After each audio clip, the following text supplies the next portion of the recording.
नमस्कार मैत्रिणींनो, कशा आहात? मस्त ना? आज मी बनवणार आहे नाश्त्यासाठी अगदी झटपट तयार होणारा जाळीदार व अगदी लुसलुशीत असा ढोकळा. चला तर मग आपण बनवूया ढोकळा. ढोकळा बनवण्यासाठी मी एका भांड्यामध्ये सर्वात आधी अर्धी वाटी दही घेत आहे. त्यामध्ये टाकूयात आपण 2 चमचे पिठी साखर, हळद आणि मीठ. हे सर्व आपल्याला व्यवस्थित मिक्स करून घ्यायचं आहे. अशा प्रकारे आता मी दुसऱ्या एका भांड्यामध्ये 1 वाटी बेसन पीठ घेतलं आहे. त्यामध्ये आपल्याला हे दह्याचं मिश्रण टाकायचं आहे आणि अर्धा वाटी पाणी घेऊन हे आपल्याला व्यवस्थित मिक्स करून घ्यायचं आहे. यामध्ये अजिबात गिठळ्या राहिल्या नाही पाहिजे, त्यामुळे हे व्यवस्थित मिक्स करून घ्यायचं आहे. आता त्यामध्ये आपल्याला टाकायचं आहे तेल आणि तेलसुद्धा या पिठामध्ये आपल्याला एकदम एकजीव करून घ्यायचं आहे. हे व्यवस्थित फेटून घ्यायचं आहे एका दिशेने. अशा प्रकारे तेल सर्व व्यवस्थित मिक्स झालं पाहिजे. आता त्यामध्ये मी टाकते हिंग. हिंग टाकल्यामुळे आपल्या ढोकळ्याची टेस्ट आणखीन छान लागते आणि हिंगसुद्धा आपल्याला या पिठामध्ये व्यवस्थित मिक्स करून घ्यायचं आहे. आता हे आपल्याला 20 मिनिट झाकून ठेवायचं आहे. आता 20 मिनिट झालेले आहेत. आता मी यामध्ये टाकते इनो आणि त्यावरती आपल्याला टाकायचं आहे पाणी. इनोचं पूर्ण पॅकेट आपल्याला त्यामध्ये टाकायचं आहे आणि आता हे व्यवस्थित फेटून घ्यायचं आहे.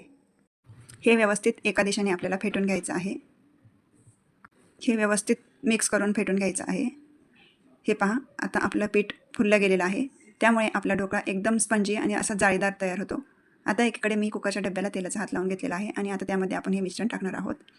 तोपर्यंत मी गॅसवरती पातेल्यात पाणी गरम करायला ठेवलेलं आहे. आता त्या पाण्याला उकळी आलेली आहे. आता त्यामध्ये मी ठेवत आहे एक स्पूनचं स्टँड आणि त्यामध्ये आपल्याला हा डब्बा 20 ते 25 मिनिट झाकून ठेवायचा आहे. अशा प्रकारे आता 20 मिनिट झालेले आहेत. हे पहा, आपला ढोकळा किती छान फुललेला आहे.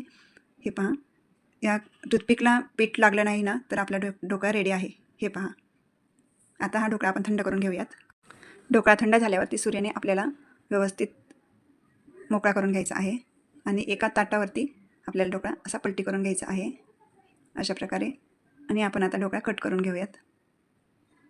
तुम्ही पाहू शकता किती स्पंजी झालेला आहे आपला ढोकळा. अशा प्रकारे ढोकळा कट करून घ्यायचा आहे. आता आपण ढोकळ्यासाठी फोडणी करून घेऊयात. त्यासाठी मी सर्वात आधी घेत आहे तेल. त्यामध्ये आपण टाकूयात मोहरी तडतडल्यावरती त्यामध्ये टाकूयात हिरवी मिरची आणि कढीपत्ता. हे व्यवस्थित तळून घेऊयात आणि त्यामध्ये आपण टाकूयात पिठी साखर. 1.5 चमचा पिठी साखर टाकली आहे आणि मीठ टाकलं आहे आणि त्यामध्ये आपण पाणी टाकून ही फोडणी ढोकळ्यावरती टाकून घेऊयात. पाणी टाकल्यानंतर फोडणीला उकळी येऊ द्यायची आहे.